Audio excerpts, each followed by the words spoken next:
Bonjour à tous et bienvenue pour cette recette de tarte à la rhubarbe. Pour celle-ci, il va nous falloir une pâte brisée. Je l'ai faite moi-même, vous trouverez la recette également sur ma chaîne. 100 g de sucre, personnellement j'ai choisi du sucre de coco pour une tarte moins calorique. Il vous faut également 25 g de sucre blanc pour la meringue, 20 centilitres de crème liquide entière, 3 œufs, 60 g de farine et enfin de la rhubarbe. J'ai pris ici 3 tiges. Je vais commencer par étaler ma pâte brisée sur un plan de table fariné.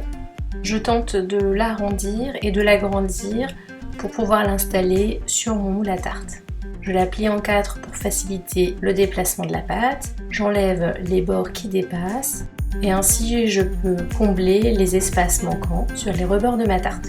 Cette pâte brisée, je vais la pré-cuire, mais avant cela, je vais la piquer et y déposer par-dessus un moule plus petit de façon à ce que mes bords ne s'affaissent pas et également que ma pâte ne gonfle pas.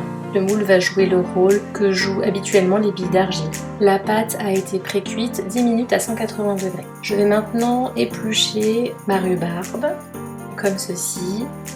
Ensuite, je vais la couper en deux parce qu'elle est plutôt grosse, avant de réaliser des petits dés.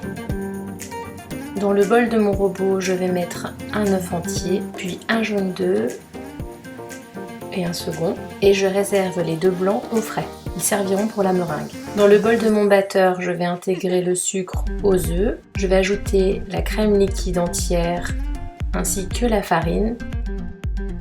Et enfin, les dés de rhubarbe. Je vais verser ma préparation sur ma pâte à tarte pré-cuite. Je répartis bien les dés de rhubarbe et j'enfourne 35 minutes à 180 degrés. Et voici ce que ça donne à la sortie du four. Je vais maintenant pouvoir préparer ma meringue. Je vais fouetter mes blancs d'œufs et ajouter le sucre quand ils ont légèrement blanchi.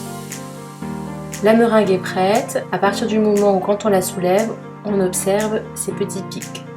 Je vais pouvoir répartir cette meringue sur l'ensemble de ma tarte et la passer 2 minutes au four, maximum au grille, pour faire dorer la meringue. Alors faites très attention à ne pas faire cramer votre tarte car ça peut aller très vite.